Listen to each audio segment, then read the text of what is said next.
Hello મિત્રો, જય શ્રી કૃષ્ણ, જય માતાજી। હું રાજલ ગજેરા અને તમે જોઈ રહ્યા છો દેવી ભાગવત કથા।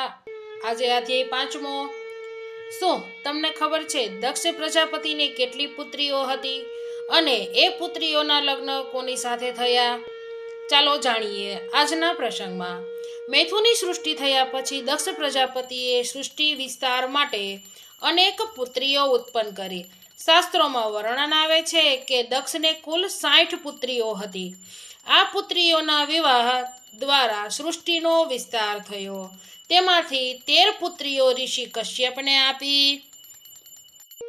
ઋષિ કશ્યપથી દેવતાઓ, દાનવો, નાગો, પક્ષીઓ અને અનેક જીવજાતિઓ થયા। દિતિથી દૈત્ય, કદ્રુથી નાગવંશ અને વિંતાથી ગરુડ તથા અરુણનો જન્મ થયો। 10 પુત્રીઓ ધર્મદેવને આપી। એમના દ્વારા સદગુણો અને ધાર્મિક સંસ્કારોનો વિકાસ થયો। 27 પુત્રીઓ ચંદ્રદેવને આપી। આ 27 પુત્રીઓ જ નક્ષત્ર રૂપે પ્રસિદ્ધ છે, જેમ કે અશ્વિની, ભરણી, કૃતિકા વગેરે।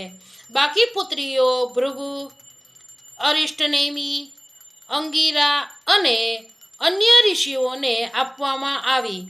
આ રીતે દક્ષ પ્રજાપતિની પુત્રીઓ દ્વારા સમગ્ર જગતમાં જીવ અને વંશનો વિસ્તાર થયો।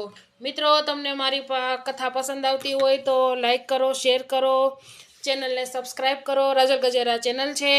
જય શ્રી કૃષ્ણ, જય માતાજી।